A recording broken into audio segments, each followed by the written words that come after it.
My parents wanted to buy my life with money. While rummaging through my mother's worn-out vanity drawer, I stumbled upon a thick savings passbook. My eyes froze when I saw a small piece of paper tucked inside, my mother's familiar handwriting meticulously addressing her beloved son, Leo. But cruelly, I was our only child. For 23 years, I was the only child my family had. My first reaction was profound skepticism, telling myself this couldn't possibly be our family's passbook. Yet, a familiar line of text caught my eye. The account holder's name was undeniably my mother's. A surge of curiosity, mixed with a creeping dread, compelled me to flip through the pages. The first deposit was 440,000 VND, and a bizarre coincidence made my heart stop. It was the exact date of my birth. More terrifying still, every year thereafter, precisely on that sacred day, my mother would steadily deposit an identical amount into the account, always 440,000 VND. By now, the total balance in the passbook had surpassed 10 million VND, a sum far from insignificant. A cold dread seeped into every cell of my body. If it had been a sudden, large deposit, perhaps I could have rationalized it, telling myself my parents had won the lottery or received an unexpected windfall. But no, each deposit was meticulously calculated, deposited on the precise day, for the exact amount. A terrifying precision. It felt as if they were performing some obscure, sinister ritual, one that had been ongoing for 23 years, ever since the day I was born. With a thud, I threw the passbook down and slammed the old drawer shut. If it hadn't been for taking on 3 part-time jobs simultaneously for 4 weeks straight, just to earn enough money to buy my mother the gold necklace she'd long admired for Mother's Day. If it hadn't been for wanting to surprise her, breaking my routine to come home unexpectedly and open her bedside drawer in search of my secret gift, perhaps I would never have uncovered this horrifying secret. I clutched the small box containing the necklace in my hand, my mind a tangled mess, trying to ward off the bizarre thoughts invading my sanity. As I stumbled back to my room, I suddenly heard the clatter of my father's keys at the front door. My parents were home. Panic surged through me. I didn't have time to think, quickly ducking and crawling under the bed, trying to make myself as small and invisible as possible. Outside, my parents' hurried footsteps echoed, interspersed with my mother's anxious voice. "How could you leave something so important lying around? What if it's lost?" "I didn't mean to. It's almost time and I've been so busy I'm losing my mind. Just find it quickly. Next month is coming," my mother muttered in reply. Next month. My heart felt as if it were being squeezed, a sharp pain spreading through my chest. Next month was my 24th birthday. In a hazy memory, I recalled my parents saying when I turned 5 that my 5th birthday must be grand, full of joy. Here it is, here it is. You scared me to death." My mother's voice, so familiar, now pierced my ears, each word like a sharp, cold blade cutting into my soul. "It's not about the money, but the master said this life-buying fund only works if deposited annually. It's been hard enough to keep it up for 23 years. Stop nagging." My father abruptly cut off my mother's mumbling with a voice full of caution. The air suddenly turned stone silent, a terrifying quiet enveloping the room. I didn't know if something had been exposed or if they had discovered me hiding under the bed. I pressed myself against the wall, pulling a pile of old junk from under the bed to shield my chest, praying my presence wouldn't be discovered. 2 unfamiliar pairs of feet suddenly appeared right before my eyes, standing rigidly at the edge of the bed, shattering the dreadful silence.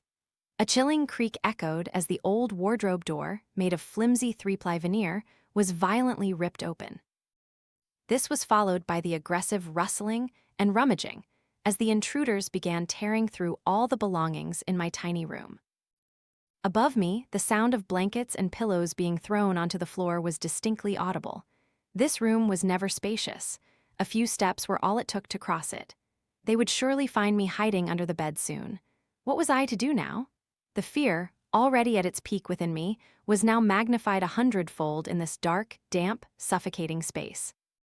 The distinctive musty smell of the old wooden bed frame assaulted my nostrils, mingling with the dust and long-settled fallen hair beneath the floorboards. Was there no escape? Help me. Ring, ring, ring. Suddenly, a shrill, piercing sound shattered the tense atmosphere of phone ringing. "Oh, my precious little one is awake, darling. Do you want some French toast, our hotel's specialty?" "Yes." "All right, Mommy will bring it right back for you." my mother and my father. But weren't my parents still using those old mobile phones with cumbersome, clicky keypads that screeched with every press? Those phones that couldn't even play short videos. "Call the girl," my father's deep, cold voice commanded.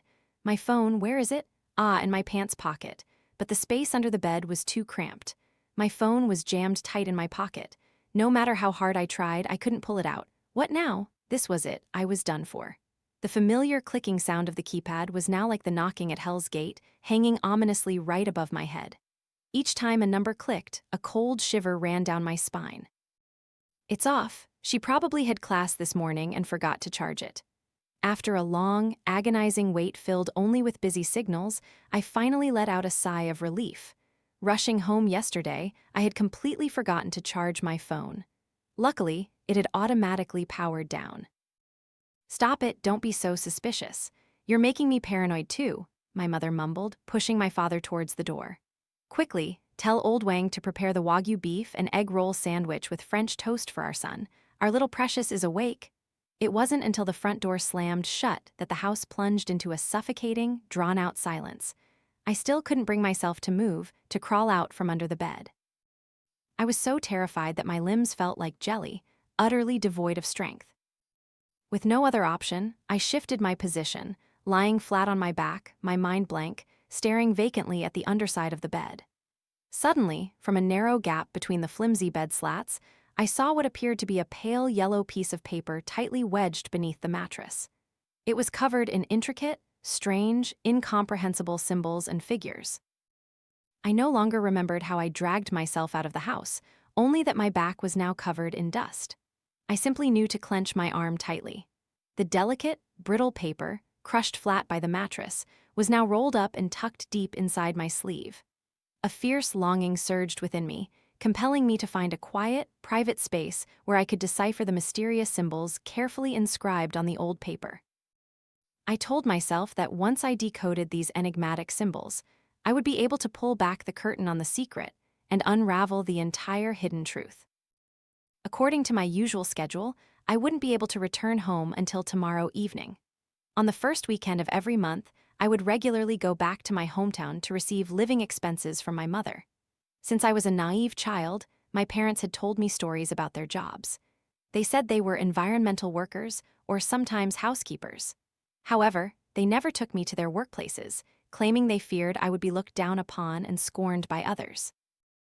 My parents always urged me to study hard, to rely on education to change my fate, to have a brighter future. I always gave my best in my studies. Even carrying a worn-out backpack I'd found somewhere, I buried myself diligently in my books. And now, my tireless efforts had been duly rewarded. I had passed the entrance exam for a prestigious key university in the city.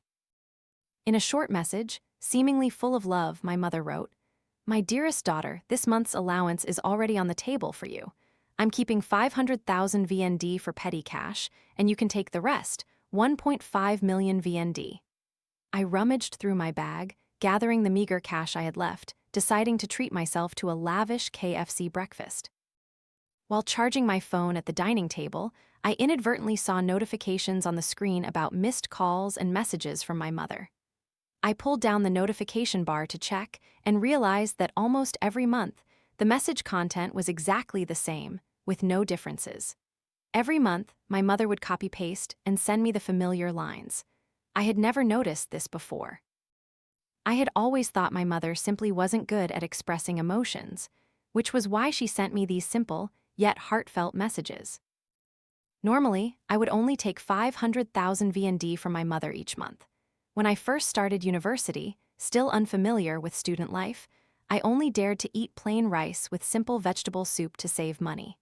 Later, I was fortunate enough to find part-time jobs like tutoring and running errands for others, earning an additional 500,000 VND per month. Thanks to that, my meals gradually improved. My body also slowly developed, taking on the shape of an adult. Despite this, my mother was rarely strict with me. She only scolded me once when I wasted time earning money. She said she didn't need me to work hard for money, but only wished for me to focus on my studies. As a result, I reverted to my plain rice and vegetable soup meals and didn't dare ask my mother for more money. I took a deep breath to compose myself. Looking at the call displayed on my phone screen, I answered, my voice gentle. "Hello, Mom. I just finished class and I'm having dinner with a friend at the school cafeteria. I'll still be taking the bus home tomorrow evening."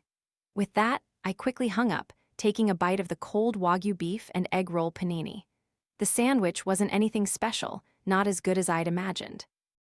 Our hotel's son, 23 years, life buying money asterisk, the fragmented, incomprehensible words I'd heard today echoed endlessly in my mind. The end of next month was my birthday. In other words, I had less than a month to uncover everything, and I needed to formulate a careful plan.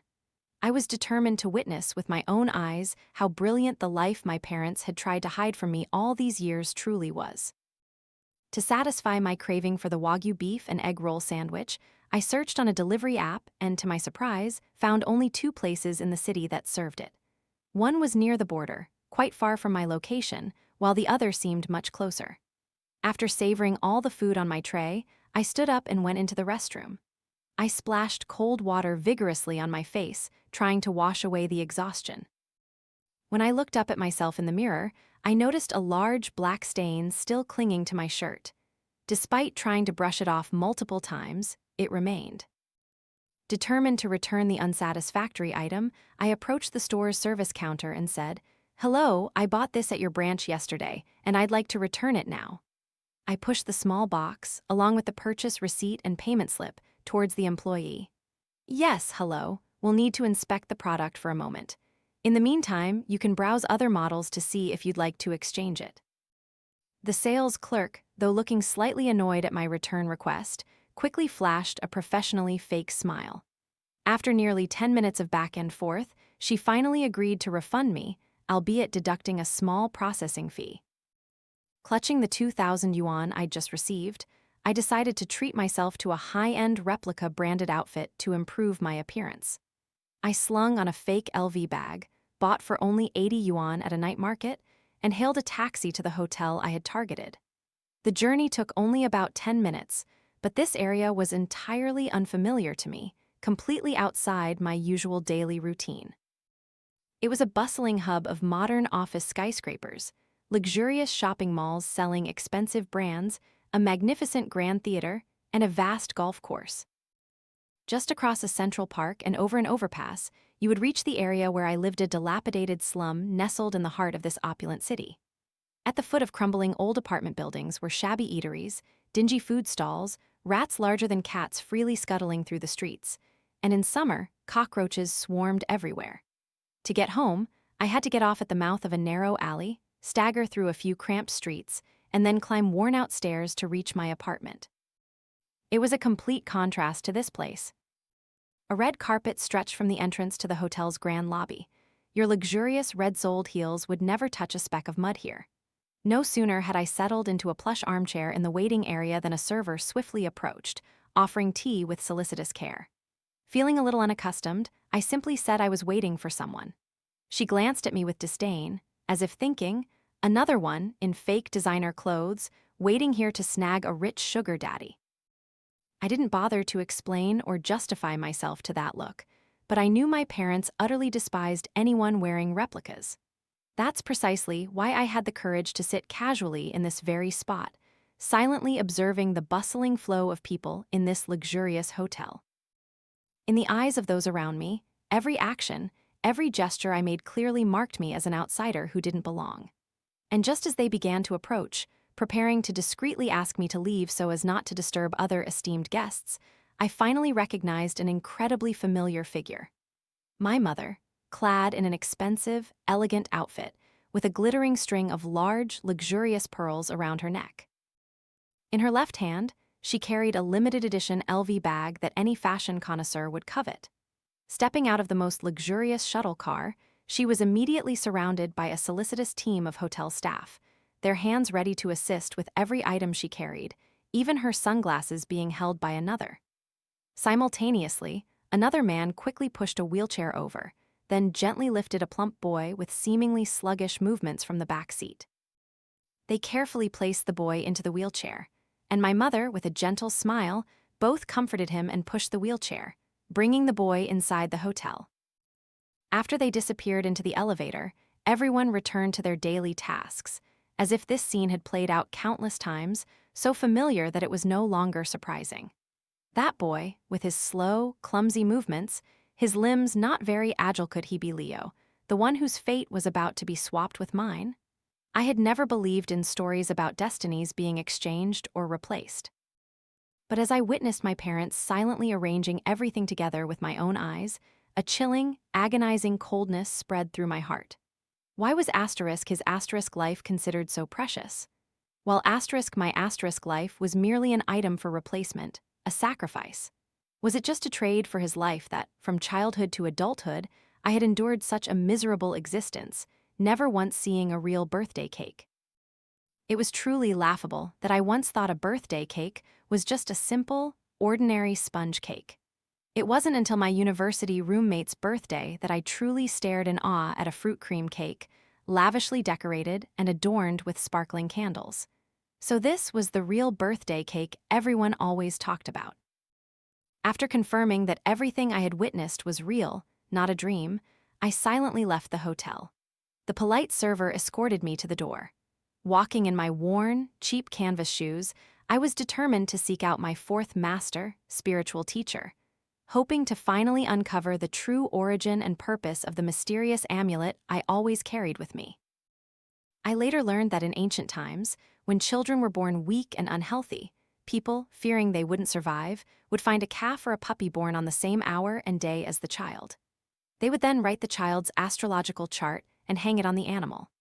By doing so, they believed the destinies of both would be intertwined, growing up and living together.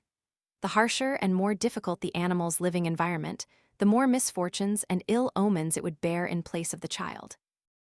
Once both reached equivalent maturity, meaning the fate had been borrowed from the animal, it had to be returned to it. The master warned me that this amulet might not be the only one, as its effectiveness would be maximized when the wearer always carried it with them as an inseparable part of themselves. He advised me to carefully check every corner of my home, from under the bed, inside my backpack, to personal items I frequently carried, such as small pieces of jewelry or even the soft stuffed animals I still hugged. If I return the amulet, will the borrowed person suffer? A vague unease welled up within me. I had a premonition that things were not as simple as they seemed. The longer the borrowing period, the more the borrowed person's physical health would weaken. The master observed my face intently, his eyebrows slightly furrowed, his voice deepening. I'm afraid the other party isn't simply borrowing, they intend to buy outright. Those words twisted like a knife in my heart, making me doubt my true identity. Am I really their biological child? Or am I just an adopted child, like buying a calf at the market? If they buy outright, will I die? I finally blurted out my deepest fear. If he lives, you don't. That brief, bitter answer was exactly what I never wanted to hear. From the very beginning, it turned out I was just a pawn, an unwitting substitute. Immediately, I decided to spend 360 yuan to rent a cheap, basic motel room for a week. I carefully hand-washed the dirty clothes because I would have to wear them again tomorrow to return home. Recalling my personal belongings, I realized almost all the clothes I wore were bought by my mother. As I washed, I meticulously felt each item. Finally, inside the hood of my hoodie, I felt something small, like a laundry tag. It was clear they had put a lot of effort into this. Perhaps every piece of clothing I owned had been carefully embedded with these items. Hello, teacher. I dialed my homeroom teacher, requesting a week's leave for personal matters. My dinner that evening consisted only of plain rice with shredded potatoes. Whether or not I was truly their biological child, I needed to ascertain one crucial thing: whether I shared the same household registration with them. In other words, was I legally recognized as their family member? The name on the savings passbook was real. This proved they had used their true names and identities. Was it because they feared too many changed names would easily expose their lives? Or were they overly confident, believing I would never discover these secrets? I picked up a chopstick full of potatoes, telling myself that this 2 yuan potato dish might not be any worse than an expensive steak. If you want to buy my life, then let's see if your money is enough to pay for it. Early the next morning, as soon as my alarm rang, I shot up immediately, put on my shoes, and went for a run.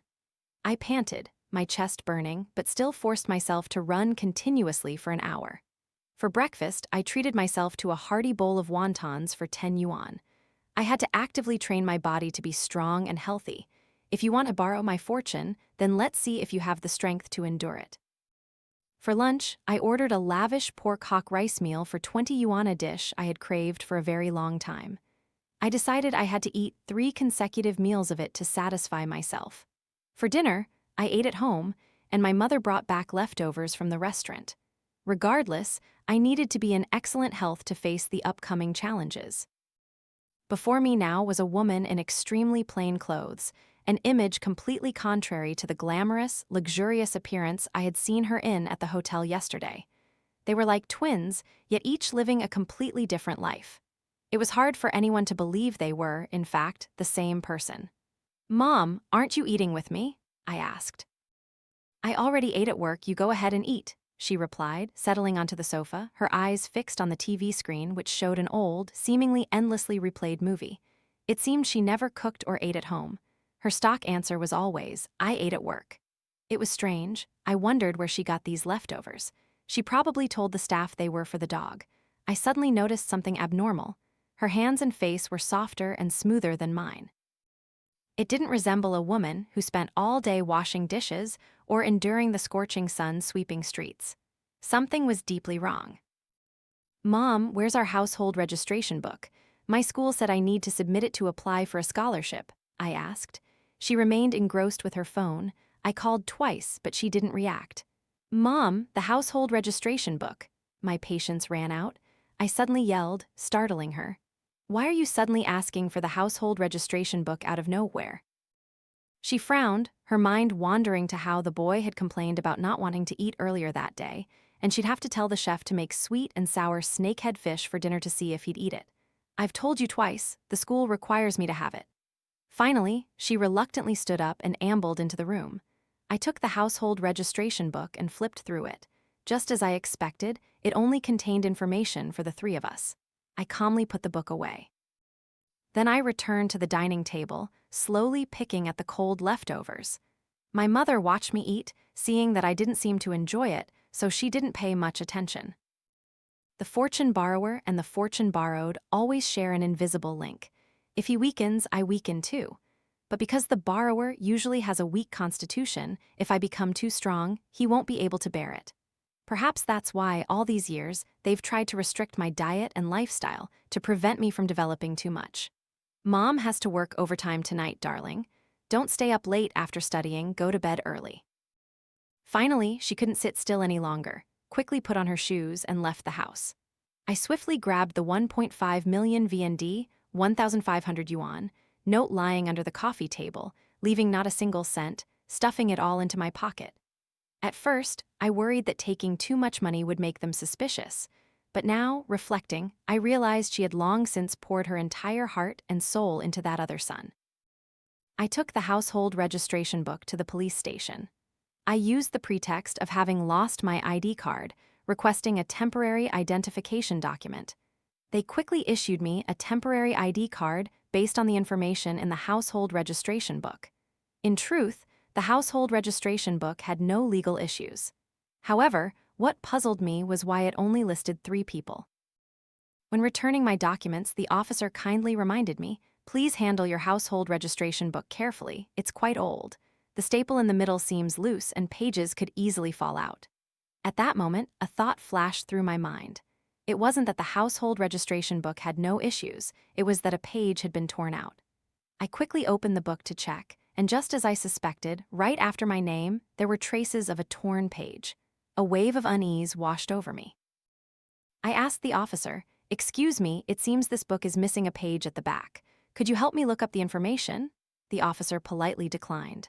"I'm sorry, but you're not the head of the household, so we cannot look up the information for you. You can try checking the information yourself on the online application." Disappointed, I returned to the motel, my heart heavy. I stared blankly at a message on my phone screen. The message showed that my family originally had 4 members. That meant I had a younger brother, Leo Han. What was astonishing was that we were born in the same year, same month, same day. In other words, we were twins. So, both he and I were their biological children. They just didn't love *me*. I sat eating a steaming bowl of sour fish noodle soup.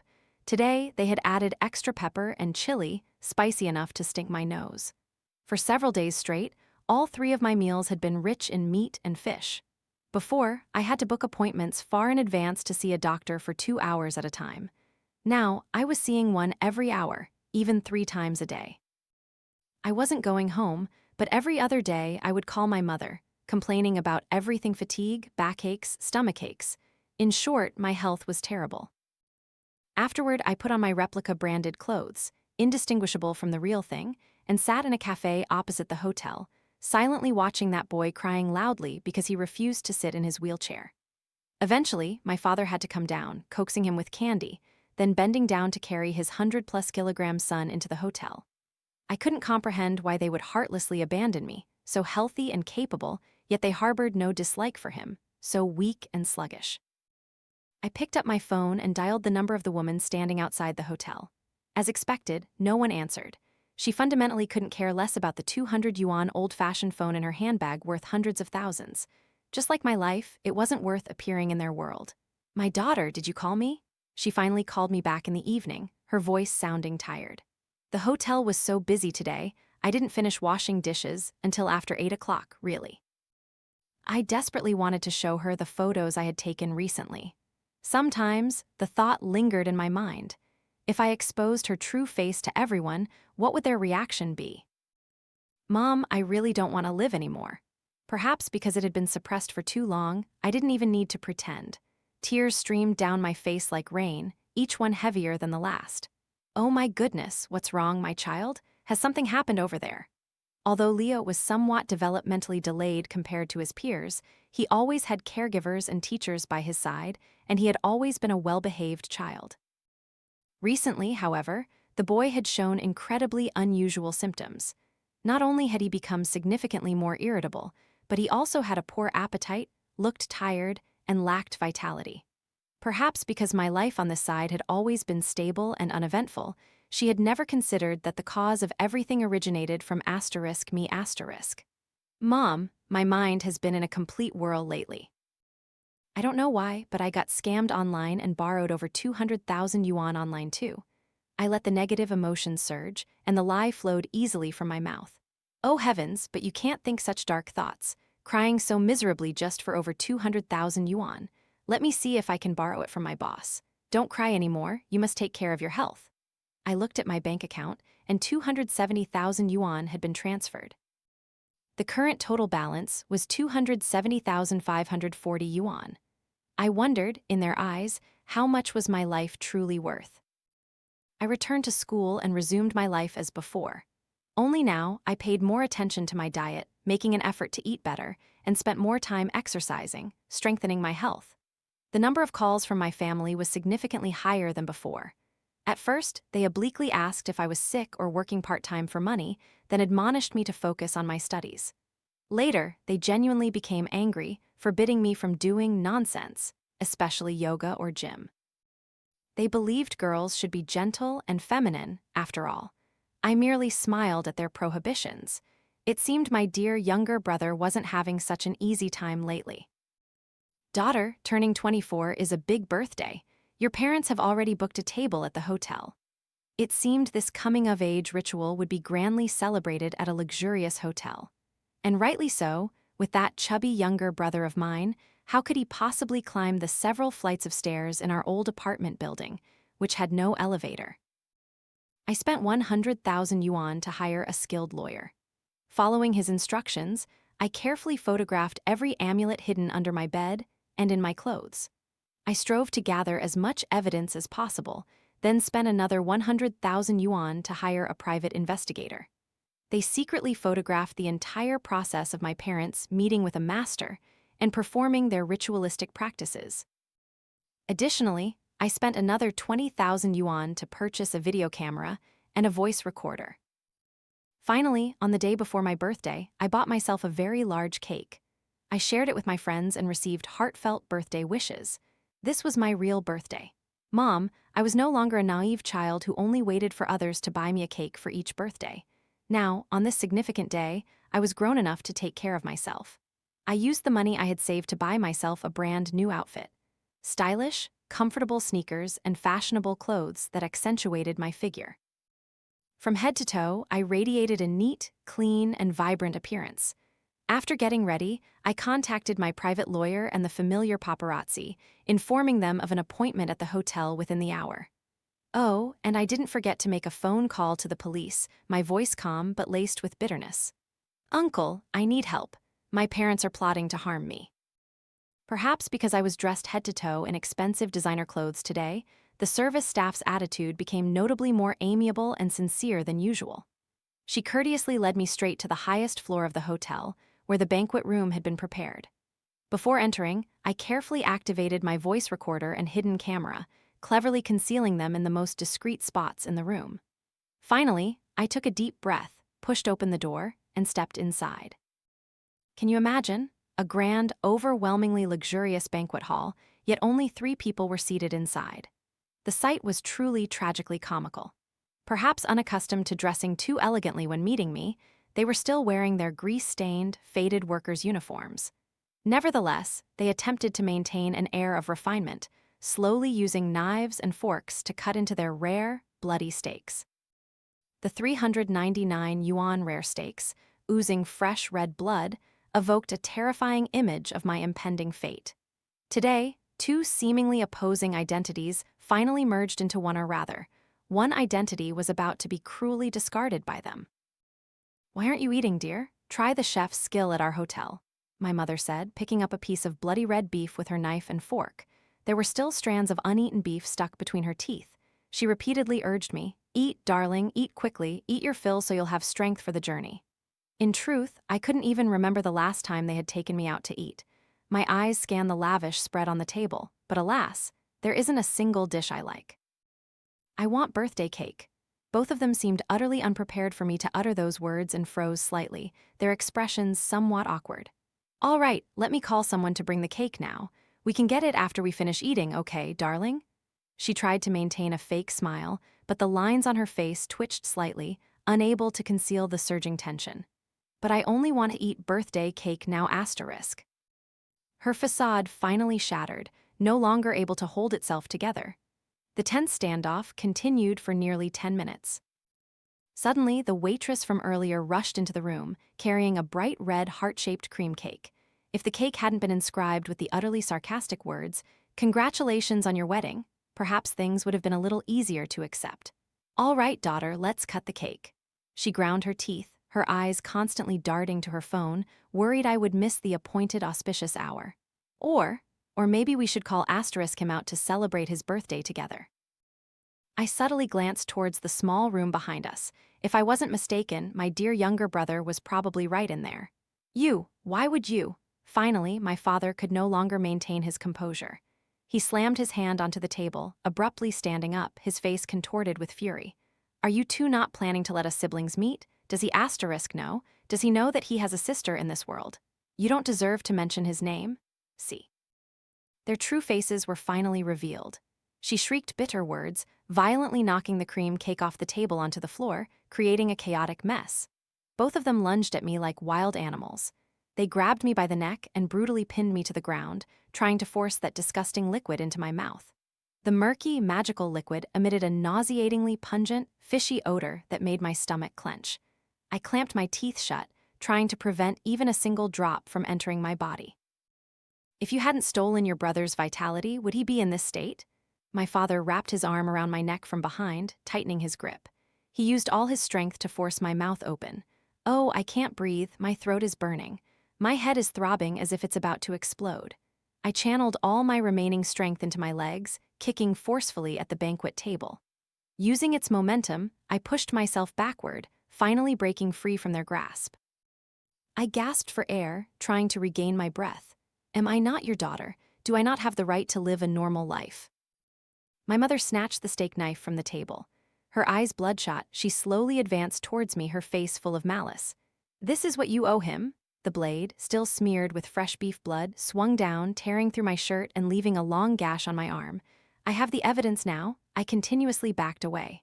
Fortunately, I had booked the grand banquet hall, which still offered enough space for me to buy time. "Mom doesn't want to harm you, darling." Both of them chased me around the banquet table, eventually cornering me against a wall. "How about this, my dear? Just drink one sip obediently, then have a good long sleep." She carried the bowl of ritual liquid, stepping closer to me, her voice falsely sweet. "After the ritual is complete, can our whole family go home together?" Home? Do I even have a home anymore? When I was little, my friends often wanted to come over, but they always found excuses, saying they were afraid people would find out my parents were janitors and look down on us. In their social circle, there was never a trace of me. They never posted a single photo of this home on social media. Yet, that disabled younger brother could openly appear in their lives. And what about me? Even my residence was just a rented house, something they were always ready to discard. The putrid, fishy smell of that disgusting ritual liquid flooded my mouth, assailing my nose, making my stomach churn with nausea, my gut clench.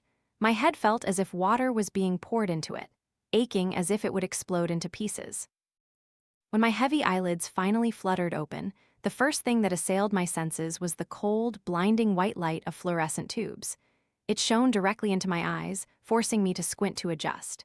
In my chest, my breath still carried the lingering, unpleasant, fishy stench characteristic of the ritual liquid, gradually being replaced by the faint, antiseptic smell distinctive of a hospital. "Are you awake? Do you feel uncomfortable anywhere?" A gentle voice spoke. It was then that I realized a female police officer was sitting right beside my hospital bed, her eyes full of concern. They, a fierce headache struck, making me unable to speak clearly. My throat was raw and scraped, as if thousands of knives had torn at it, and my entire body ached and throbbed, as if it had just been crushed by a machine.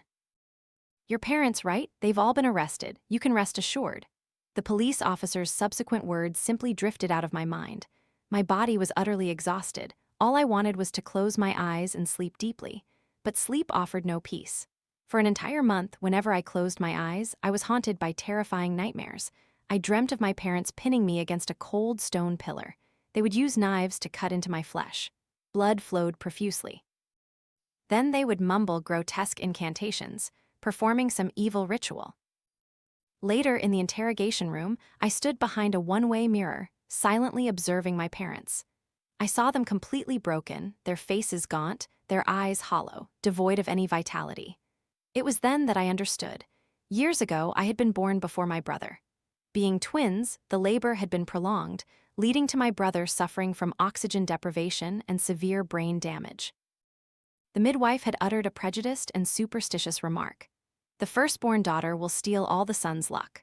My parents, blindly believing in dark magic, had filled my bed, clothes, and bedding with amulets, hoping to reverse fate. The 440,000 V&D deposits made regularly each year were, in reality, meant to accumulate a sum that, phonetically, alluded to death, to perform a dark ritual precisely on my 24th birthday. On the day of the sentencing, I brought a birthday cake. Its rich, smooth cream enveloped fresh, delicious fruits. The sweetness melted in my mouth, yet carried an indescribable bitterness. When the court announced the verdict against them for attempted murder, organizing, and using cultic practices to undermine the law, particularly serious detail, the cumulative sentence was 20 years in prison. A furious shriek erupted from the defendant's bench. "He's your own brother." I turned to look at the spectators' seats.